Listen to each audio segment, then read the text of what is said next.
This is Lewis up for Boxing Social in association with Empire Fights on Our Kings. Delighted to be joined with Spencer Fearon on a nice Sunday morning. Yeah, after obviously an incredible night last night, Oleksandr Usyk retaining his heavyweight titles against Tyson Fury. But yeah, before we get into that, how's things, mate? How are you? It was your birthday the other day. Did you have a nice day? I did, man. Massive thank you to uh, my pal Marlo. He he done a little something for me with a kid, so it was nice. You know what I mean? And then you do the same thing. You know, you got to do school runs with my beautiful little daughters and that and stuff. So it is what it is, and it's just another year. So I'm grateful. You know what I mean? Mhm. I'm really, really grateful. Absolutely, good to hear. But yeah, I guess we'll jump straight into last night. Obviously, Oleksandr Usyk retaining the belts in a real, I guess, a close fight you could say, but a lot of I guess a lot of split opinions if you look on Twitter and the general consensus. But I guess what were your thoughts on what we saw last night in the main event? Um, I thought it was an excellent fight.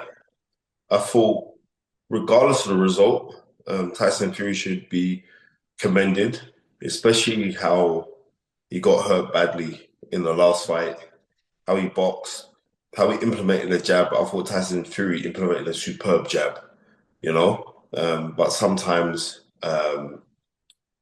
it would throw shots, and it seemed like he was like a little bit like overconfident with the shots. But I thought he put in a really, really, really good performance. And I see like in the interview what he did, the post-fight interview in the press conference, and he was saying like as he suffered from like this Larry Holmes syndrome, like for you young kids, Larry Holmes when he was universally recognized as the best heavyweight in the world and the IBF champion, he got beat twice by Michael Spinks at 85, and in yeah, 85 and 86, he got beat by Michael Spinks, who was a light heavyweight champion, undisputed champion. He moved up in weight. Uh, and I could see where you're drawing that comparison because Larry Holmes really did believe that he won those fights. And he was trying to beat Rocky Marciano's record of 49 fights undefeated. But, you know, I'll go on and go on about history. So I could see where Tyson Fury could feel like he was done wrong. But if you look at the things that Usyk doesn't do one particular thing brilliantly well, right? But Yeah. he's got loads of different facets. So he ticks all the boxes. He's very, very good. He's very good. Um, and we should be thankful that we've seen two great fighters. And you got to think Tyson Fury's a great fighter. Two great fighters who got it on back to back in the same year. But still, as far as I'm concerned, is the undisputed championship of the world. Mhm. Absolutely. What you mentioned about Fury there, but what is it about Usyk? Like, it wasn't just last night showed it. He shows it in all his fights, but his ability to, I guess, turn the tide. You look at I think Fury having a really successful 10th round, and then he comes back and and Usyk has a really successful 11th round. Like, whenever there's a bit of adversity, it seems like it just motivates Usyk to be better in the next round. Like, how much of a credit do you think that is to Usyk that he No, can turn? it's an amazing credit because what did he give away? Yeah, About 3 stone yesterday, right? yeah. Yeah, You know, 55 pounds. Yeah, yeah, right. yeah. Listen, all the credit in the world to Alexander Usyk. We are looking at a modern day great. You know what I mean? And he's going to go down in history as he's going to be up there. Alexander Usyk is going to be a top 10 heavyweight of all time. You know, he's absolutely brilliant, right? And I tell you the thing what was so difficult in this fight, right? And I can see why Tyson Fury is saying, "No, I believe I won, I got robbed." Yeah. Only because of the scoring, why the scoring was so wide, right? Me being real, you could argue either way of giving it 115, 113 to either man, right? You could have given it 114, 114 and called it a draw, right? But the scoring was very, very wide by the judges, Mhm. right? And I think that kind of sport, if it was a bit closer, I'm saying like, if you'd have seen it 115, 113 to Alexander Usyk, I could take that one because I'm not going to lie to you. I had Alexander Usyk actually winning that fight, Mhm. right? It seems like a lot of people in Great Britain, because we've got vested interest in Tyson Fury, we're saying no, it was a robbery, it was a robbery. I don't think nobody over in America is saying that it was a robbery. It wasn't a robbery. You know what I mean? Yeah. Mhm. And I keep on saying to you, like, close fights are close fights. When Yeah. you've got two highly skilled campaigners going at each other, like how they were yesterday, yeah, it's bound to be close. And then it's going to also be the thing that you like the best. What do you like to watch the best? Do you know what I mean? And when Yeah. you say like, and because Tyson Fury is so big, we sit down and say, well, we would have liked to see Tyson Fury stamp authority. I like what he did against Deontay Wilder in in the free fights, but to stamp that authority, and he did do that at times. But Usyk is very clever of putting a poker face. There's loads of times where I Mhm. know he got hurt Yeah. with a right? Loads of times I know you got hurt. Yeah. You know what I mean? And the thing about it is I like how he just skills around the ring, walks it off, and then he press forward again. You know what I mean? It was a really good fight, and it depends what you want to prefer. Now, if you're emotionally involved, because we're British, Tyson Fury won the fight.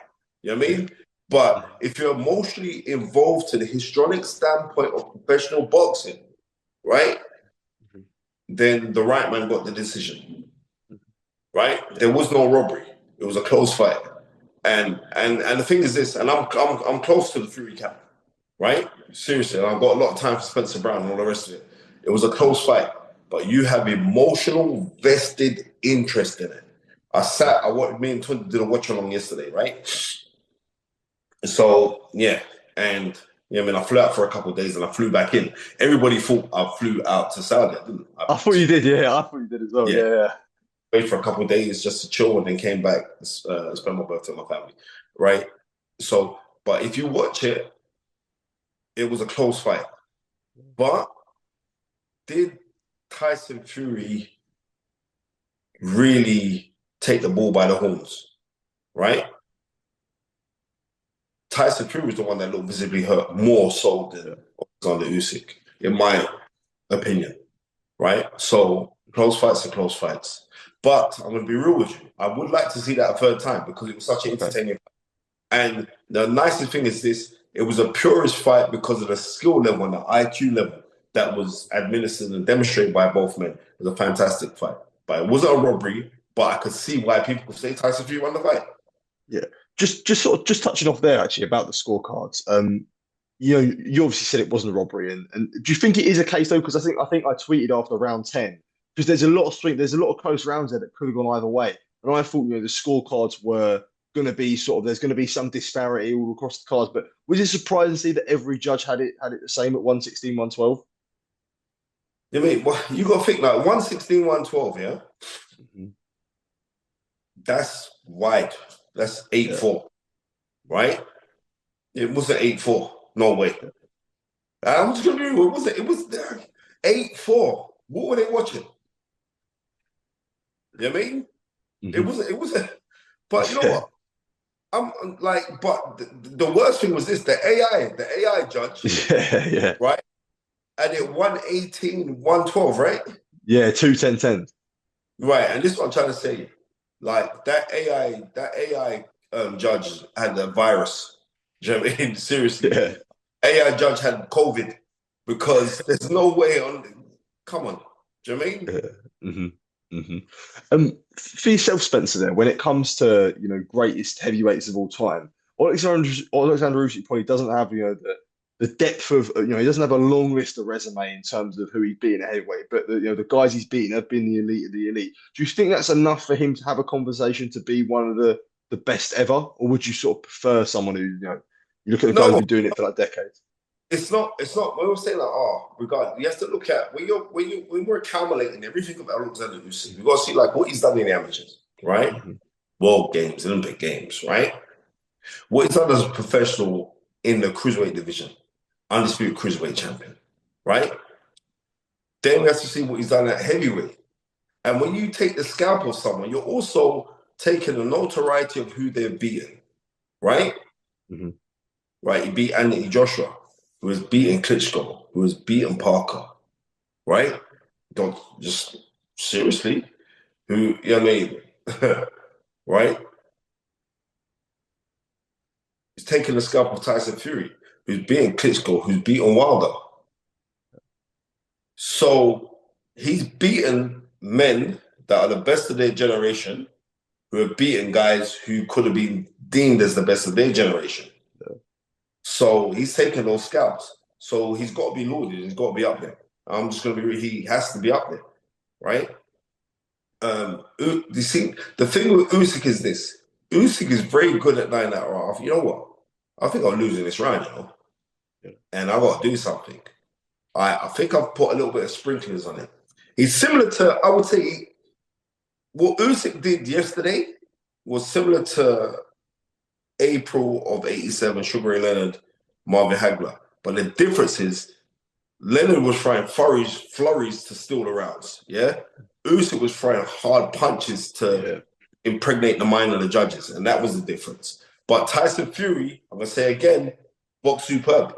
Seriously. I didn't think Tyson Fury had that in him, especially after we saw what happened in round 9 of their first fight. I didn't think Tyson Fury had it in him, but I thought that Tyson Fury, similar to what Mark Prince, OB, and he just got a Mark Prince. Big up Mark Prince. He just got big up him, man. Yeah, he just got an award for the BBC Sports Personality, right? For all these charitable efforts what he's done with the Kion Prince Foundation, right? So massive big up to Mark. And like Mark Prince was saying, like Fury's going to win this easy because we're not forgetting how when Fury boxes, he'll deal with him. And I was like, you know what? You got a big point there. But all the credit in the world should be given to Oleksandr Usyk because he knows how to switch game plans, right? And he's very good when he's uncomfortable in making it look like he's comfortable, right? And the thing about it is this: when certain times when Tyson Fury was uncomfortable, it didn't seem to us that he was convincing us that he wasn't uncomfortable. But it looked like he was uncomfortable, right? But you know what? All the credit in the world to Tyson Fury. I don't want to see Tyson Fury retire. There's still fights in him. And I'm telling you again, I wouldn't mind seeing that for a third time. Okay, interesting. On the subject of scoring, actually, did have to ask you about Johnny Fisher and Dave Allen. Obviously, it was a big talking point. A lot of people have a lot to say, thinking that Dave Allen won the fight. I don't know what your opinion of it was of that fight, of who you thought won, or what did you make of the scoring? You know what? I'm gonna be real. I caught that fight from round 6. And may I say, it was an absolute plum-pleasing pleasure watching the fight on my phone, watching the Dave Allen fight until I got indoors. Watched the Dave Allen fight on my phone. And it was wonderful to see Adam Smith back doing commentary, right? I'm not rivaling at other twos. I think the guys over at Sky are really good. But Adam Smith has been a voice for so long. And it was very, very nice hearing Adam Smith back on commentary. I thought he done an excellent job for DAZN yesterday. Okay, definitely. Just before I do let you go, did have to have a word on Moses Itauma as well. Let me just tell you this now. Okay, yeah, go on. On the fight, what I watched Johnny Fisher. Okay, yeah. No, seriously, he lost the fight, right? But he hasn't had a lot of amateur experience, has he? No, only like 4 fights at uni. Right, that don't count. You know what I mean? And you're in with a wily old pro who now really totally believes in himself. I believe it was an injustice that happened yesterday to Dave Allen. I thought they won the fight, and I like Johnny Fisher a lot. I think he's absolutely a diamond person, but I gotta call it as it is. Do you know what I mean? The truth has to be the truth, no matter who it offends, and the truth has to be the truth, no matter who it makes happy. And he didn't win that fight, bro. Of what I saw. Now I'm gonna have to go. Now I get off the phone to you. I'm gonna have to go and watch the rounds that I didn't see. But from what I saw, I thought that Johnny Fisher is a work in progress and still learning, right? I don't think he won the fight, and I think he's a decent enough human being to give Dave Allen a rematch, and they could have that in the UK in the new year, and it will sell a lot because Johnny's got a very good fan base, and so does Dave Allen. And it's nice to see how Dave Allen was doing little veteran things. He was looking like an English James Toney in there. Certain times. He was doing some Tony shit on him. I was like, I'm watching it. So yeah, definitely. But yeah, as I was saying, sort of just before I do let you go, a little word on Moses Itauma, another great performance from him. That knockout of McKean was beautiful.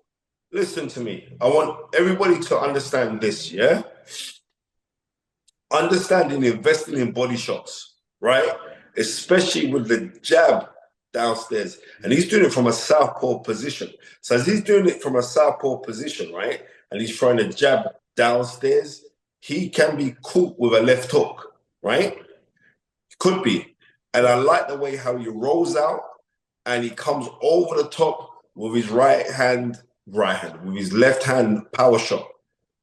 I've said this, I put it on my page saying like how good he's really, really good. Yeah. And not only that, it's not just brute aggression where he's going out trying to bang guys. You can see it's artful butchery, it's calculated.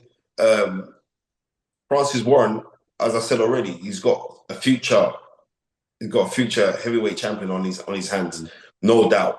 Like, and his kid's only 19, and that's the thing that's scary.